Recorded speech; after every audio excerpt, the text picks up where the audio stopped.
Whew, what a start to this program. All right. Hi, everyone. Thank you for coming to the Central Library today. I'm Kevin Awakuni, the acting senior librarian for the Exploration and Creativity Department with the Los Angeles Public Library. And I'm Celia Avila de Santiago, the acting associate director of the Exploration and Creativity Department. Hey! And we are here to welcome you to today's LA Made program, An Afternoon with Tongva Artists. You can clap here now. Hey. All right, before we begin, we'd like to take a moment to thank our behind-the-scenes staff for helping bring the LA Made programs to you. LA Made focuses on the diverse landscape of Los Angeles, highlighting the immense artistic and performance talent that has developed in the course of the city's eclectic history. If you'd like to see more of our amazing programs, please visit our online calendar at lapl.org/events. And for our LA Made programs, visit lapl.org/LAMade. We'd also like to take this opportunity to recognize and acknowledge the first people of this land, honor their elders past and present, as well as their descendants who are citizens of these nations. For more information on which territory you may reside on, check out native-land.ca. And just before we begin, a couple of housekeeping tips. Please silence your electronic devices so as to not distract our amazing speakers this afternoon. Also, please take a moment to note the location of the exits at the back and sides of the auditorium, just in case of an emergency. If you parked in the garage underneath the library today, you can get your parking ticket validated at the information desk in the main lobby, and the parking will only be $1 as long as you parked after 1 p.m. and leave before 5 p.m. All you have to do is show your library card and we will stamp your ticket. Please no eating or drinking in this auditorium unless it's bottled water, and if you need them, the bathrooms are down the hallway to your right. All right, and now for today's amazing program.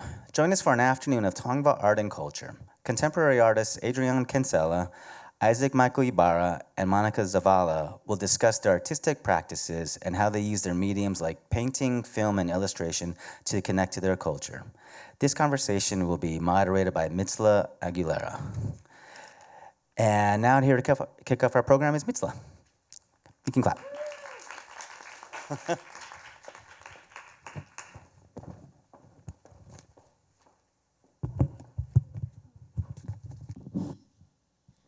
At this time, I'd like to invite our artists to come out. And so I would like to present all of our wonderful artists. These are all Tongva young artists. They are the future of our community, the present.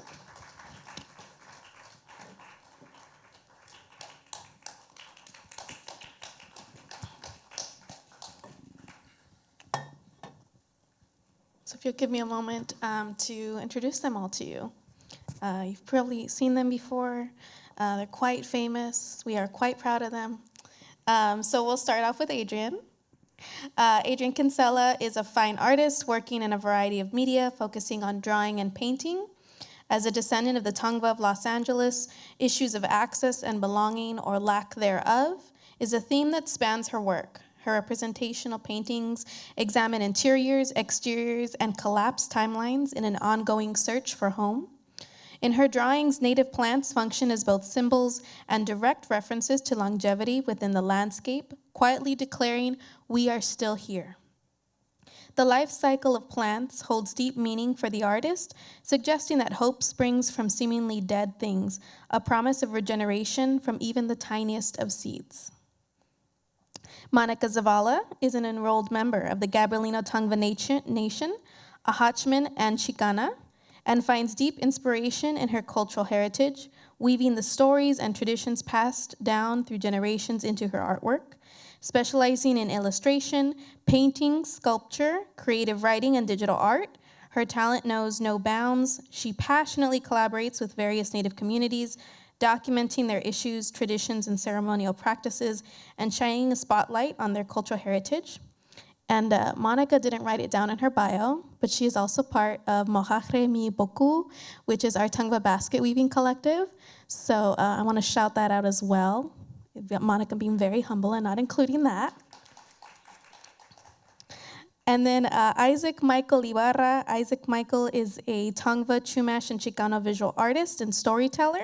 Through film, photography, and poetry, he amplifies decolonization narratives, uplifts indigenous futurism, and honors the interconnectedness of all beings. His work weaves together ancestral teachings and diverse mediums to conserve culture, reclaim stories, and envision community-driven futures.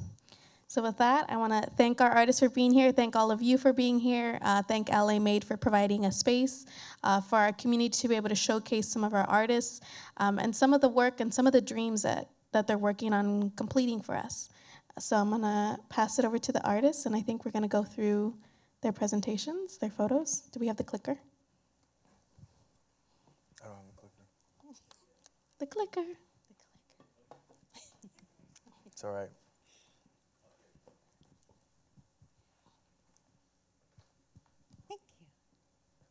And I'm so sorry, I realized I did not introduce myself. Mija, awish koneha, omovek wawon koi machavaneha, netwanyan Miztla Soshi, neshuk tokure harot tongvet, shababe, neshuk uro ite harot mexicano, sakadeskavet koi gonachotovet, metepojate hovet, eyushumpohate hovet, we have met akwangaromet ema, achama, awish koneha, ehetehov kopa ami. Good afternoon, everyone. My name is Miztla Soshi, but no one can say that other than my mom when she's yelling at me. So Miztla is perfectly fine. Aguilera, through my maternal grandmother, I am Tongva Gabrielino. Through my maternal grandfather, I am Mexican. His family came from Guanajuato and Zacatecas. So I present myself to you as all parts of who I am. I'm here to be the moderator. I'm very thankful to have been suggested and invited here to kind of just help along the little storyline, help along the conversation. And I guess what else can I say other than I'm a budding learning basket weaver, a member of our canoe society, and I currently work on repatriation, which is the return of our ancestors and our cultural artifacts back to our communities. So thank you. Pass this over. Oh, there's a clicker.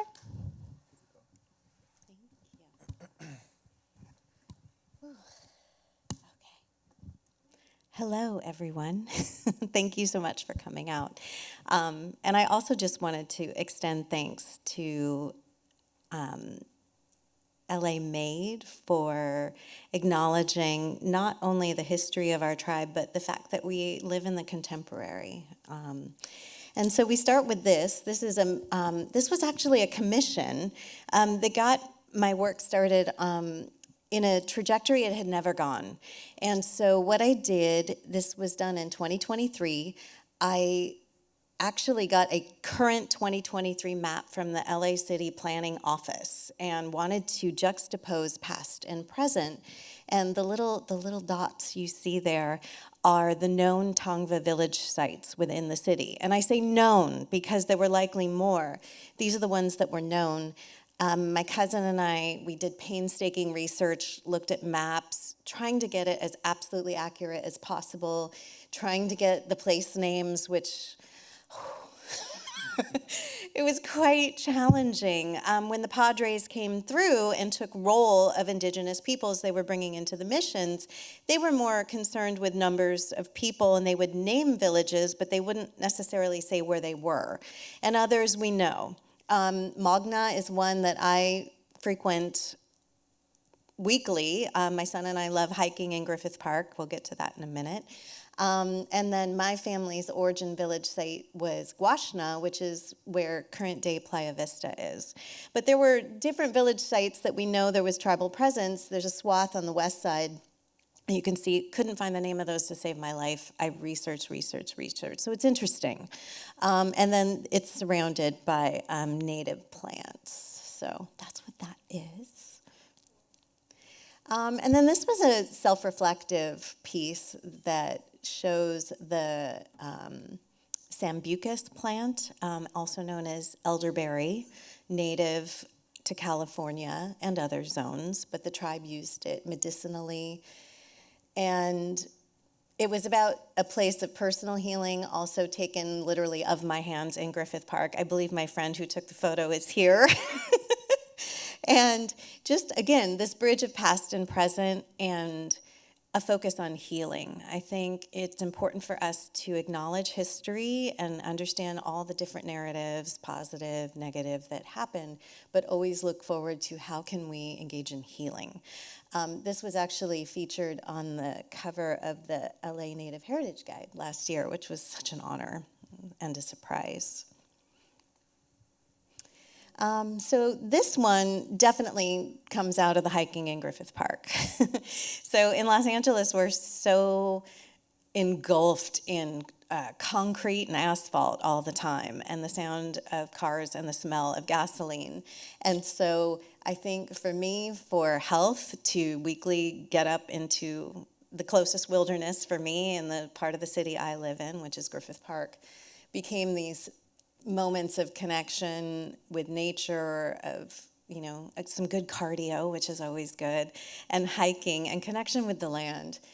So the reason I entitled this Connections is because those hikes have become something that sustains me as much as the oak was a sustainer of our tribe, where the acorn was just such a staple food source for our peoples. And so I was thinking about that kind of connection. So that's what that one's about. Here's another. Also, the background features, it's from a photo I took in Griffith Park. The object featured is actually a shell pendant that is from our origin village near Guashna. And so this exposure I've had to getting little glimpses of cultural artifacts, of things our tribe used, has prompted me into making a new body of work. Often I encounter people in the city of Los Angeles, and the comment I always get is, "Oh, I didn't even know there was a tribe here," because there's just so much that was done of erasure, you know? And so I think we were talking in the green room earlier, we have work to do to just help people understand that we were an extensive people and still are and still exist in the contemporary. And so often artifacts like this will exist in the world that we currently occupy, and yet they live in boxes and storage. You know, and people are like, what? You know, I've never seen it. And so I have this new passion to consider, you know, well, maybe if I show these things, maybe they'll exist in the world. And then this is also indicative of a new body of work. So again, Griffith Park featured. And then I imagined this juxtaposition of past and present. So the hand signifies, you know, what the night sky in Los Angeles looked like then. I had a glimpse of it when I was a child. The Northridge earthquake happened. And I will never forget stepping outside, and all the power had gone out in the whole city, and looking up and being able suddenly to see all the stars in LA. That was weird. As you know, we have so much light pollution. And so these hands that are appearing in the work are signifying not only this bridge of past and present, but it's becoming this character in the work about this idea of wisdom and creativity through the ages and gifting, you know, through the past. So this is the first time the hand shows up. Here's another one. So this is a stone pendant. Again, it lives in a box. I don't even have access to this. You know, I get to see artifacts and things from time to time, and yet then they get put away in boxes, and I don't, you know, and so I will take photos, and I'm trying to make these things live in the contemporary in my way through the medium of painting, and bring the knowledge of that. Someone asked me, why is it floating? And I'm like, well, maybe it's making its way back to its original owner. Here's another with the hand. So ancient knowledge, bridging. Is that my last slide? Nope, one more. So this features a very mysterious object in our tribal folklore. It's a discoloid. Yeah. And they were sacred, we believe they were sacred objects, these and cogstones, but no one quite understands. And so I was imagining it as this symbol of when an eclipse takes place in this particular painting. They're so beautiful, beautifully spherically carved, smooth, and mysterious. And so I wanted to bring it to life.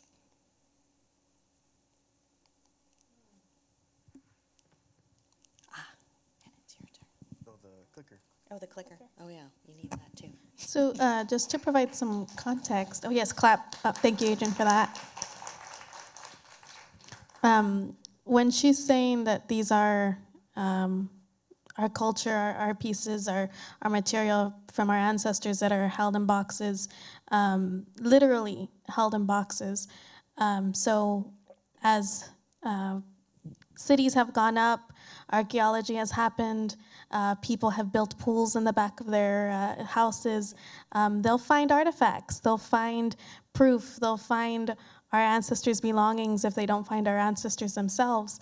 And so what'll usually happen is they'll call the closest university, and the university will come by, pick them up, put them in plastic bags. Prior to recent curatorial changes, sometimes they'd be put in Ziploc bags, and then just shoved in boxes and shoved in basements on different institutional basements. And sometimes those boxes were not cared for the greatest. So recently, with NAGPRA, the Native American Graves Protection and Repatriation Act, and CalNAGPRA, the California Native American Graves Protection and Repatriation Act, our communities have been able to go into these institutions to try to find these collections, try to find our ancestors, and have literally found boxes that are molding, that are deteriorating, shoved into, just corners in little basements on campuses. They've gone through floods, burning buildings, all of these things have happened. And so our communities are now having to go and basically rescue our ancestors once again.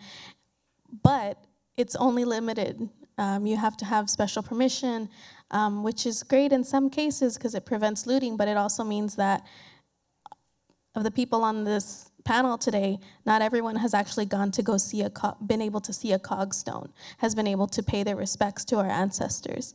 Until very recently, a lot of our artists have been trying to reconnect with different museums and institutions and say, hey, that is our cultural material. We have a right, we deserve to be able to see them. And so really seeing Adrienne bringing these pieces to life in her paintings is showing that these are still very vital and important to us, and it's providing access for us as younger people and for those in our community who aren't able to get into these institutional spaces. So just kind of providing context for that is when she says they're stuck in boxes and separated from our communities, literally they're stuck in boxes and separated from our communities and put in ivory towers far away from us and our songs and our ceremonies. So work like this, it helps bring them back for us. Yeah, thank you. And as Adrienne was saying, a lot of my body of work is as a poet and a storyteller is to undo this erasure that has happened so that as we move forward and for the incoming generations, they don't have to be as affected in this way. So the first image I have here is of an altar that I created with some friends and my partner, highlighting some of our recently passed elders who are now our ancestors and recognizing them for the work that they've done to help bring us here as artists, help bring our generation here as storytellers, to amplify our voice and to stand true in our visibility. And then similar, this first video poem that I put out really changed the trajectory of my work as well. I was commissioned by the California Creative Corps artists to create an anthology of poems. And this poem, Ojono, is a short film focusing on the fact that although we live in a cityscape where the urban terrain is taking over, below that urban area and around it, there's still very much nature holding on. And that nature, I feel like, is a resemblance of who we are. And through that body, through the filmmaking, I've been able to create public performances with some of my friends. So we have a blue heron here, a great blue heron, that we made a big paper mache puppet. And that's something that I'm getting into recently, making some big paper mache puppets and sculptures, because we don't have access to these big institutions and to resources to create. We have to be able to work with what we've got. This is another poem, and I wanted to focus on, so through this body of work, this anthology, I wanted to focus on village sites and across our ancestral territory. And this one is talking about the rivers and the way that the rivers lead to roads and walking paths, and how those rivers and walking paths connect our village sites, not only to our neighboring villages, but also our sister tribes, and that in order to highlight who we are and amplify our voice, we really have to come together as a Native community in general in this whole area. So when you get a chance, I'm not going to read a poem today, but I encourage you to check these out. I think we can get to questions at the end. Thank you. This is a map. I was actually inspired by some of the maps that you've done, and I commissioned a friend because he does map making, and this is it's Ganga near Whittier Narrows, and I was like, what would it look like if the map that you had was juxtaposing where we are today, but what if we continue and look in the future, if we were to really heal the rivers and the lands and take over these freeways and they went away. So that's what's going on there. A Living Peace. This is one of my favorite poems that I've done. And a lot of these poems, sometimes I'm doing the voiceover, or I work with my grandmother or my family. This one was the first film that I was able to focus on the water and the ocean.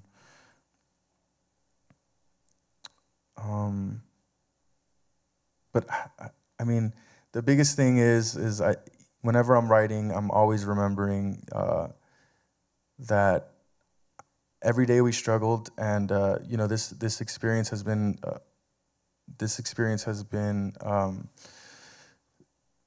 what's the word? I'm getting emotional, but I'm trying not to. It's been recognized as an ongoing genocide, and it feels like our ancestors lived through that apocalypse, and this is sort of post-apocalypse. Well, what's after that? So that's what inspires me to write these poems. And then I do collage work, because I'm not as talented as a painter, but they help me to find inspiration in the poems and the videos that I'm creating.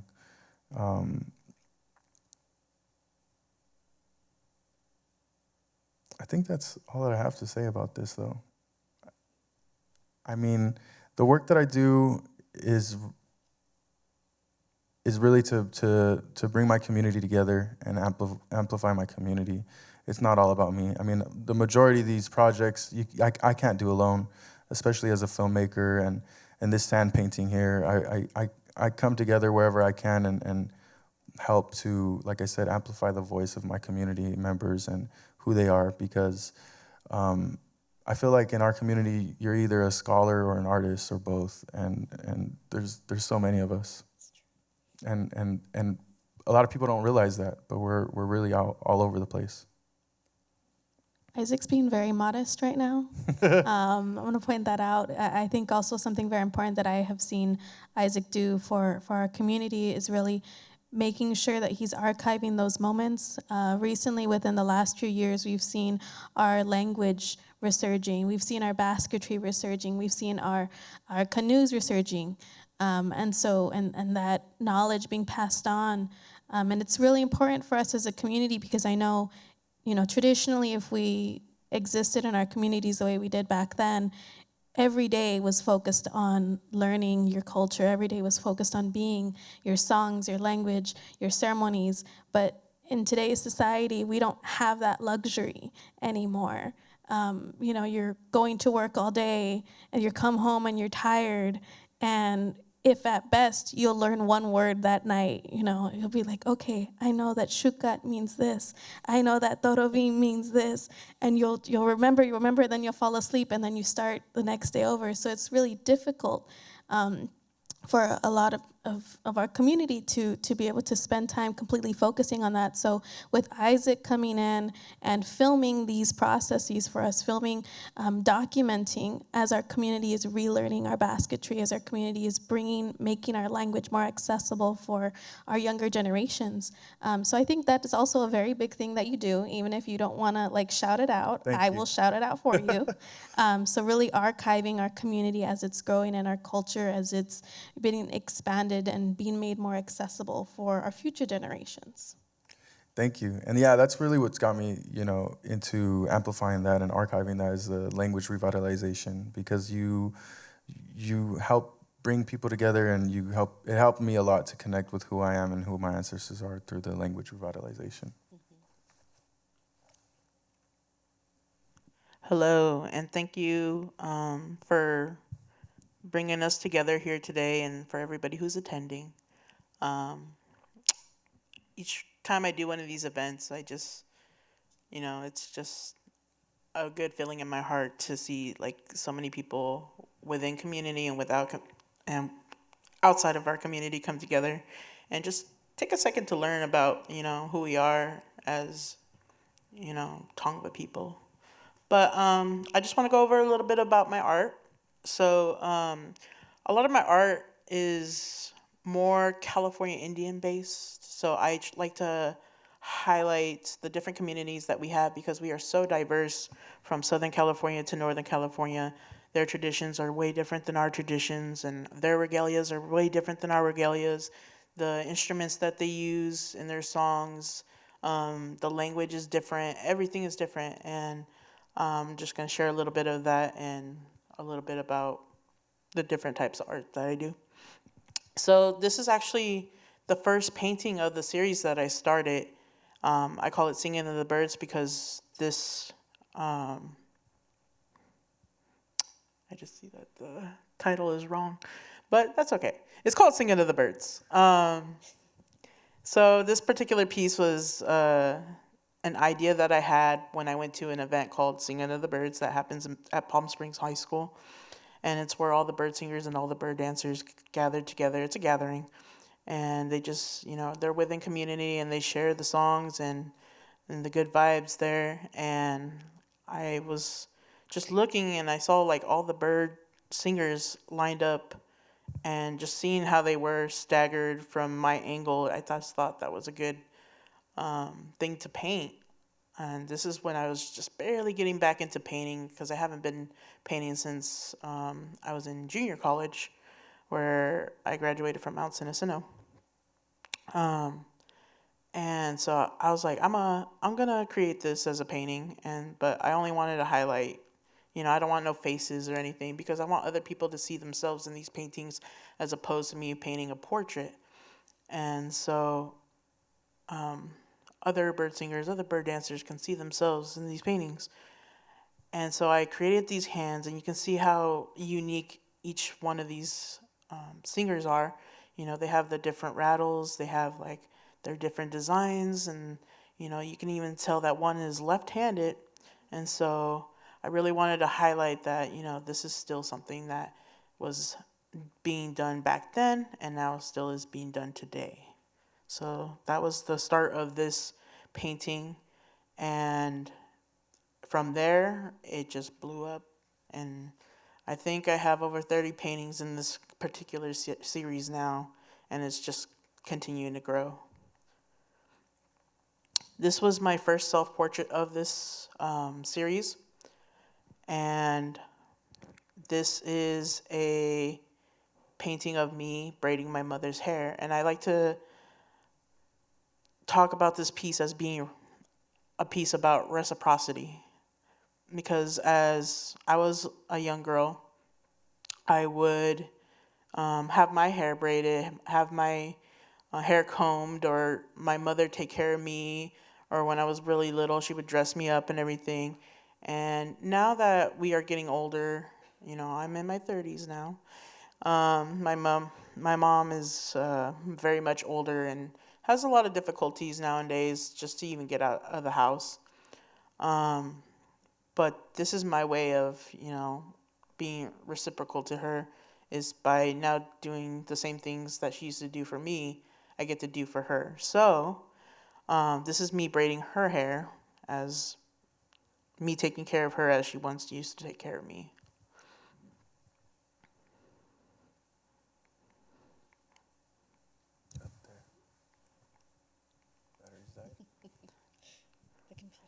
Oh, it went the wrong way. This piece, I decided to highlight this piece because I really love the color. When I was taking, because a lot of my paintings, I take reference photos, and these are all people in the community that I've come across. This is one of the students, because I used to work at a university. This is one of the students that was really passionate about Peon, the game Peon, which is like stick game. There's different variations of it all over the U.S., all over Turtle Island. There's like some kind of variation of this game, but he was very passionate about playing, and he was always talking about it. And I was like, well, let's do a piece on you playing Peon. And so when I took the reference photos, it wasn't over a firelight like this. I had to come up with the lighting of this within my own like imagination. I went to a couple Peon games. I went to, I would just kind of look up reference photos of like, how skin looks with firelight. It was a lot of research for this one, so I'm very proud of how this one turned out, and just trying to recreate that look of being over a fire, because this game is played at nighttime over a fire. This is my most recent self-portrait, and this is called Vessel for My Prayers. And as we know, as I know, we burn sage. That's our medicine. And when that smoke goes up into the air, that's our prayers going up to Creator, at least how I interpret it. The abalone is the vessel that I hold my sage in when I do burn. And the outside on the top, that is my interpretation of how I see abalone's inlay. That very detailed like pattern that you see inside of an abalone shell. And so I did that because I really wanted myself to be like inside my own vessel. So these are, this is me inside my own vessel, sending my prayers up. So this piece, I'm actually donating it. I did recently post that I am doing a raffle so that I can raise money for the devastation that happened in Alaska that wiped out whole native communities with that typhoon. So this piece is my self-portrait for this year, and I kind of do one every year, so we'll see what the next one will be. So this is my most recent painting that I completed just like a couple weeks ago.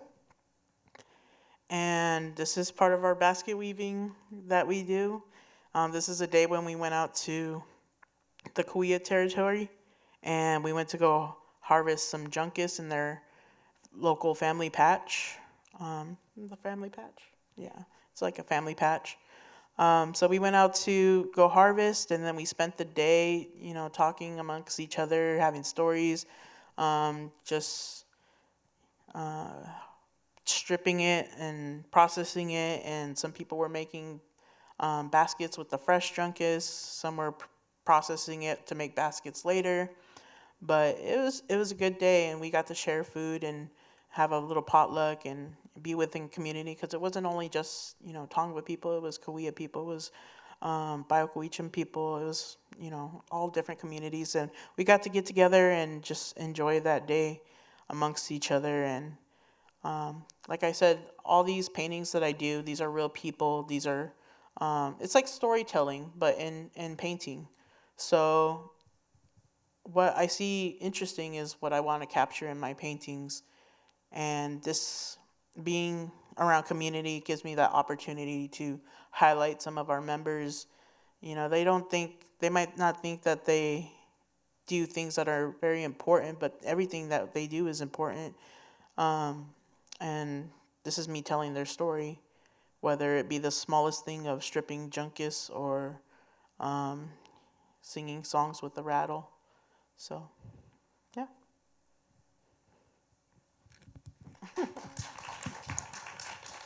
Oh, I do have more. I was gonna say, you have 2 more. Right? I do have 2 more. I forgot. That's the end of the paintings. So, I do digital art. And my digital art has, people saw my paintings and they're like, well, can you do logos? And I was like, I can. It's not my favorite. Graphic design is a little harder for me because computer work is just a little difficult. But I do like to do digital art because I can still use my Apple Pencil like a regular pencil. And this particular piece right here was the artwork for California Native American Day at the Capitol. I went up there and they gave me like a little red carpet treatment because I was the artist for this year. They gave me a special spot where I can sell and vend my artwork, and it was a good day. And I got to meet a lot of cool tribal leaders and people who recognized me and who met me for the first time. But this particular piece, I was able to capture the different differences that we have all the way up California. So, down here in Southern California, we have bird songs and bird singing, bird dancers. And the character in between the bird dancer and the bird singer, that is someone who is processing acorn. And then we have 2 individuals that are in the black and white with the grass skirt. They are Yocut, and that's in Central California. And then as you go up, we got someone who is, as you can see there, they have a paddle in their hand. That's to signify them riding on the Klamath. And the very top is a lady who is weaving a basket, a cradle basket from Hoopa Reservation. So way up north. So just a little highlight, a little bit about the different stuff in California. And this is a illustration, one of 3 illustrations that I recently did for the 988 suicide helpline. So this is going to possibly be on multiple billboards across California, and along with 2 other images. I just wanted to highlight one of those because you guys are actually the first ones to see this publicly. So yeah, they wanted me to be kind of broad with the California symbolism and stuff.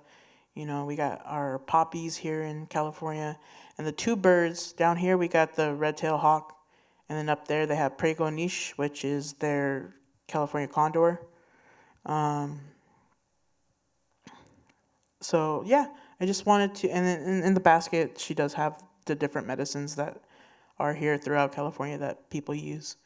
So I just wanted to highlight, more California Indian symbolism in this one. And yeah, I believe that's it. Yeah, that's it.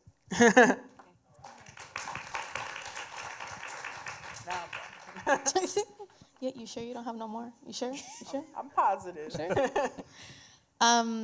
So you can see a lot in a lot of the work that our artists present, how much nature plays into it, the natural world, and how much it's an inspiration. But I think it's also important, and you can correct me, any of you can correct me if I'm wrong, is I think it speaks to some of the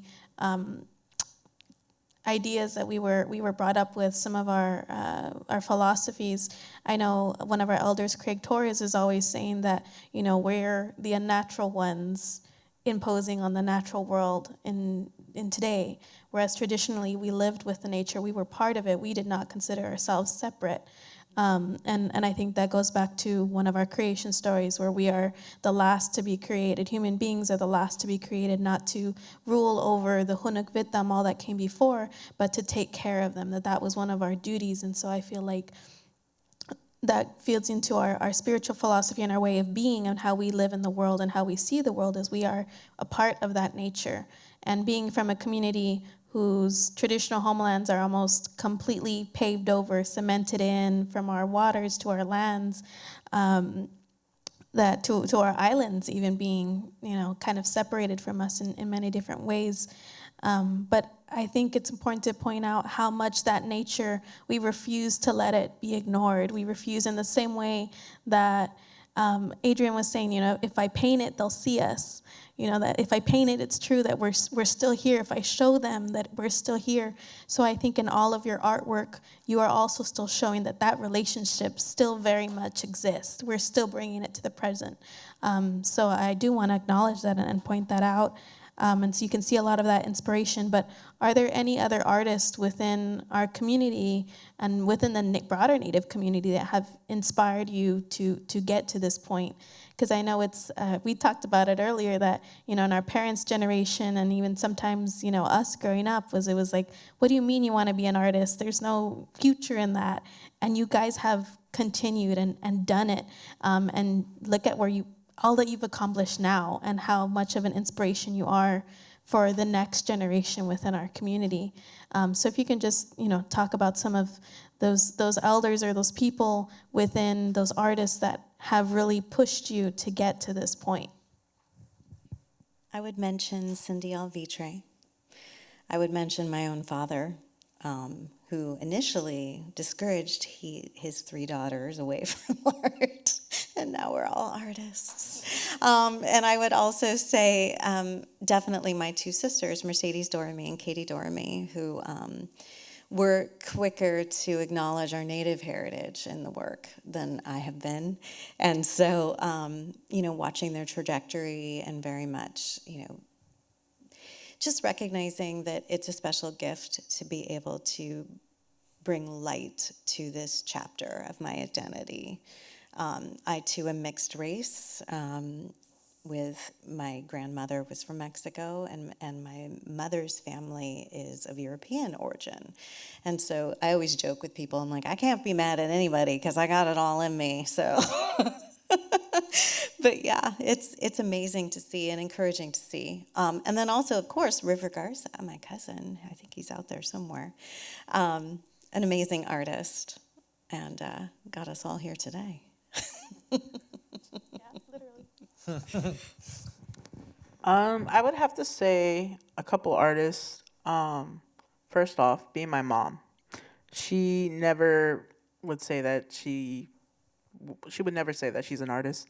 When I grew up, she was always doodling on calendars and stuff, and she always had the same character that she would draw over and over and over. And I was like, this is where I get it from, but she would always deny it. But she was, deep down, she's an artist. Another artist was my mentor, Dr. Eric Tipiconic. He is the one he actually owns that first piece that I showed. We did a trade. We like to barter.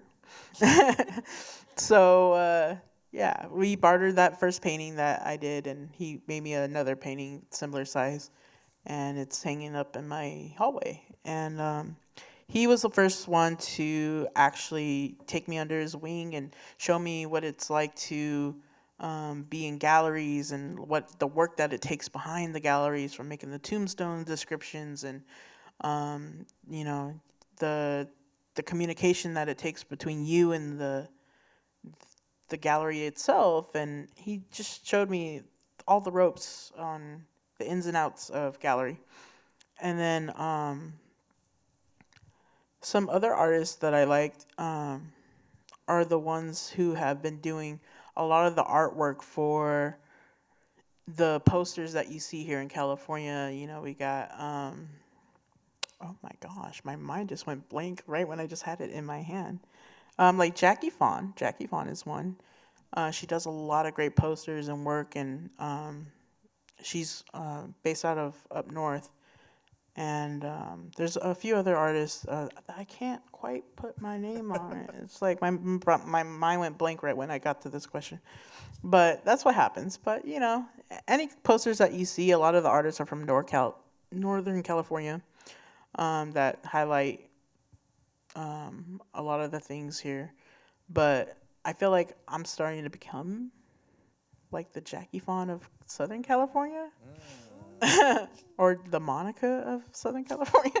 But yeah, so yeah, I just, you know, those are people I look up to, and they create great work, and I just like to continue that. I would say my grandma's the first thing that came to my mind as well. She is an actress, a trained actress, and she's in SAG-AFTRA. So as a young kid, she would take me to her acting classes, and I would sit there at like 4 years old and get free acting training. So she was probably the only person that ever encouraged me to be an artist and be creative. And my godfather too. You know, I would get in trouble as a little kid and have to do book reports, but instead I ended up writing my own scripts and my own books because I didn't want to read the books. But you know, Al Frank in our community, she's a big inspiration to me. I think I like the way that she is not afraid to tell the story from a perspective of raw emotion and yeah, just true grit. Another person is Harry Gamboa Jr. is a photographer and a Chicano artist from Osco in the 70s and is still doing art today. So he's a big inspiration to me and my work, and still a close mentor of mine. But I could sit here and name a lot more people too, so I'm not gonna do that. I'll be here all night Yeah. naming everyone. Like, and this person, and that person, and this person, and that person. Thank you for that. I think right now we're gonna try and open it up to questions from the audience. Just giving that opportunity, if there are any. Okay, I have a microphone here, so if you can just wait. Thank you. Hi, I'm an LAUSD music teacher, and I'm always trying to incorporate Tongva music and culture into my music classes. It's not my heritage. What more can I do with my students? I show videos, and have found only one like picture book, and I don't want to do anything offensive and do anything inappropriate, but I would like is there more I can do for my students besides show them the videos on YouTube that are beautiful? But is that all I should do? Are there any songs that would be okay to do, or what resources do you can you explain? Thank you. No? I would say make a relationship with someone within the community. Just keep building a good relationship, and if they feel comfortable enough to maybe come in, do a cultural presentation, that's up to that individual. I can't speak for everybody, but I can always say just make relationships just to see how, just in a good way, you can come together. Because everybody's different, yeah. I think the number one thing is just to recognize that there's different people throughout the state. So sometimes we get thrown into like a pan-Indianism thing, and just to try to make sure that what you're teaching about is the truth. Mm-hmm. Yeah. And thank you for doing that. Mm-hmm, thank you. I got a question down here. And I would also just recommend looking at some events that happen. Like, for example, we have one, I know it's a little far, but in Long Beach, our Mumpetam Festival, Gathering of the Saltwater People. We have it at the Aquarium of the Pacific. So it's a gathering of 5 tribes who all have, we're all coastal people all the way from Kumeyaay all the way to Ohlone. And so all of us do culture presentations, not only on something as simple as, not simple, but something how to build a tule boat. We do exhibitions like that, but we do singing, we do storytelling, and it's a great opportunity, I think, for students to be able to see that even though, yes, some of us will wear our traditional wear, some of us are up there singing in jeans and a t-shirt. You know, so it's very like we are still here, we're still practicing our traditions, and they can see it in a way that shows our relationality with our nature, because we do talk a lot about, it's Aquarium of the Pacific, so a lot of the stories that we'll tell is about our maritime relationship. So different events like that, events like this, that are really good to open up to your students and offer as an opportunity for them to actually be able to engage with our community. Because I think that's something that happened with COVID, is we saw that like it opened up so many things, but it closed it off as well, because you're learning through a screen and you're not really seeing people as human beings. So being able to engage with human beings in live and in color is always a great opportunity, and for learning, for students to kind of see that still happening. So just a recommendation. Also, super quick, in West Los Angeles, the Cudavangna Springs, if you follow them on Instagram, they have programming. And actually, my dad and my sister just did a whole musical performance. So follow them on Instagram, and you'll be able to see when those things take place. Hello, do you look forward to a permanent space for your life that was thrown into boxes? And if so, how do we help you get there? Oh, that's awesome. Isaac has a vision on that. Huh? I was like, you were already telling us your vision about that earlier.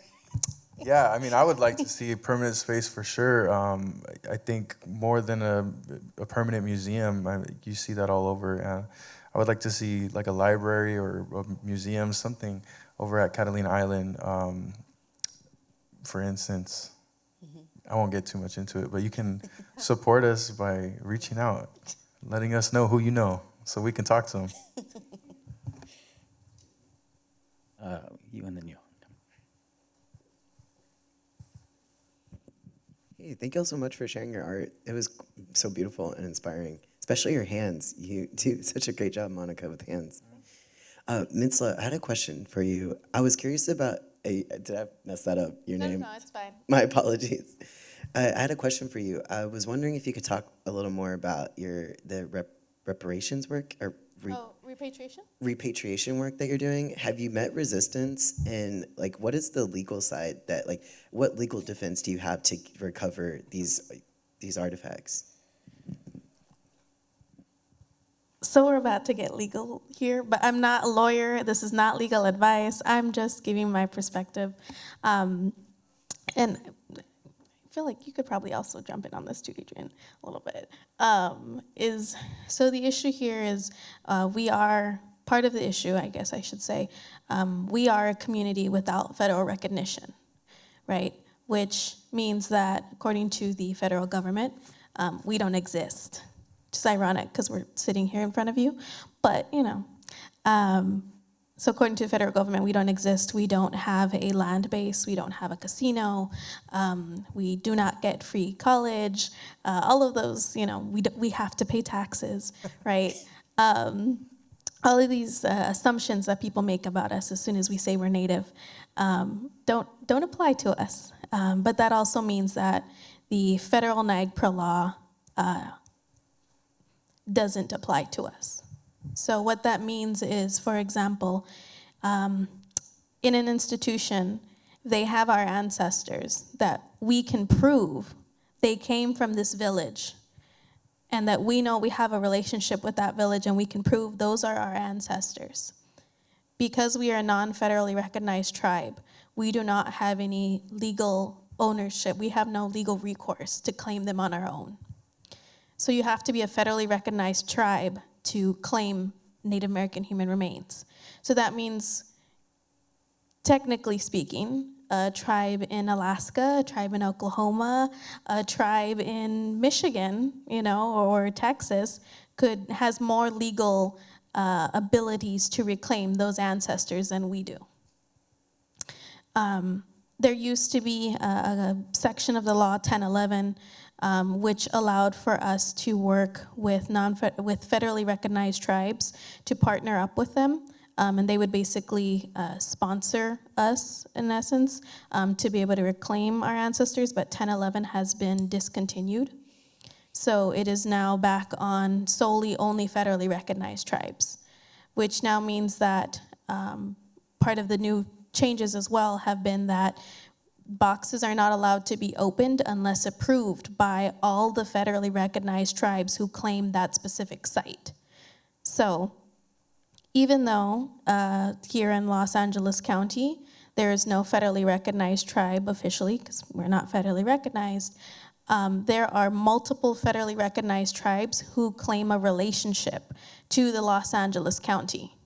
So that means that, for example, for one of our artists to say, hey, I would like to do an art piece, or I would like to do ceremony, and I'd like to bring, I know you guys have a cogstone in your collection, I'd like to bring it out for this specific reason. I have the approval of my elders, I have the approval of my tribal chairperson. I have to make sure as an institutional person, if I receive that letter, that request, I have to run that request by every single federal tribe who claims a relationship with Los Angeles County before I can give a response to the artist, to the person, to the Tongva person. And if any one of those tribes says, no, that's not happening, then I have to say, unfortunately, no, that's not happening. So there is a hierarchy. It's part of the difficulty. But what we are seeing is there are federal tribes who are really trying to work with us, who are trying to create that relationship, who are trying to help us as much as they can. But this is not a law that has any funding behind it. So there's, tribes are basically on their own, trying to figure out how they can pay to have someone do this work.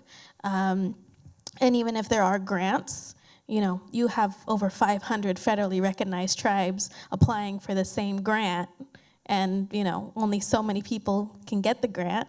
So it's really difficult, it's really hard. But that's why NAGPRA is turning 35 years this November, and I still have a job. So, no, that's not clappy. That is not good. That's the kind of issue, is the irony of we're trying to work ourselves out of a job, right? Because for my job not to exist, that means that everyone's ancestors have gone home. That's right? It's That means 35 years 35 years. of people waiting. Yeah. Yeah. So we've been waiting. A lot of our families, our communities have waited 35 years for people to come home. And just to kind of point out how much our communities are still affected by everything that goes on in the government, even though we're not federally recognized. Across the country with the government shutdown, it means that agencies, Army Corps of Engineering, the Navy, Bureau of Land Management, Bureau of Indian Affairs, if any of them have collections or ancestors that have already gone through the years-long process to prove that these ancestors belong to these federally recognized tribes, because the government is shut down, those ancestors, even if they are ready to go home, all the paperwork has been signed, they are, ready to go home, because of the government shutdown, they cannot leave the institutions that they're at. Because the government's shut down. The doors are locked, nobody's answering emails. So, It's a process. it's a very long process. Yeah. And it's also often hard to find places to reinter remains. That's an ongoing process. That's all I'll say about that as well. So it's interesting. I think we have time for one last Yeah. question from our.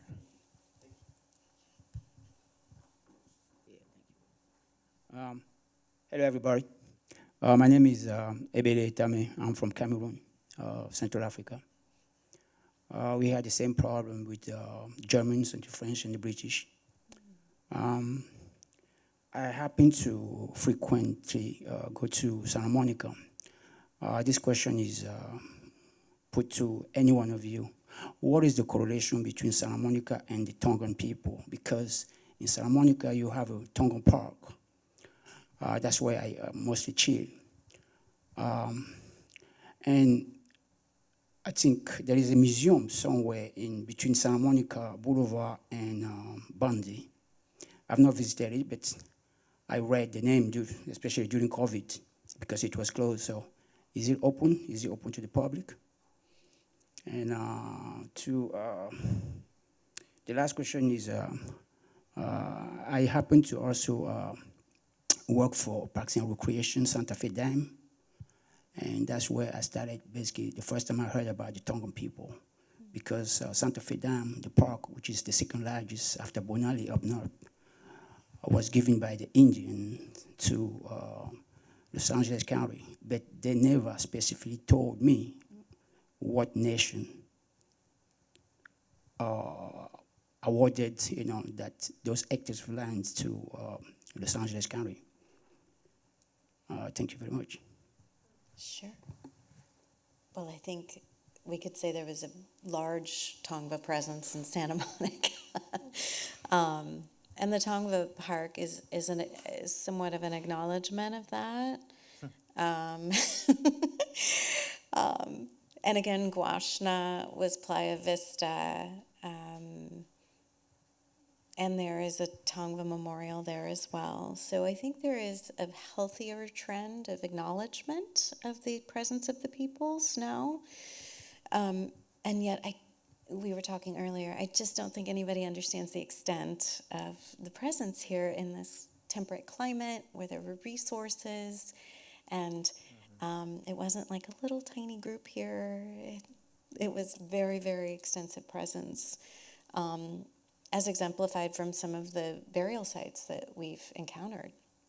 And then I think that answers it. And then I would just say, and I bring up the Curavangna Springs again as a current little tiny patch that's been historically marked as protected, where there's a beautiful natural spring, and there's work being done there where there's native plants, and that water was pH tested, and it's like purer than, purified water. It comes right out of the ground, and it's just like pristine, and it still exists. My father was actually one of the main ones who fought to get that not turned into apartments. And so, I think there are good trends of acknowledgement, but yeah, like we said at the beginning, there's a lot of work still to do.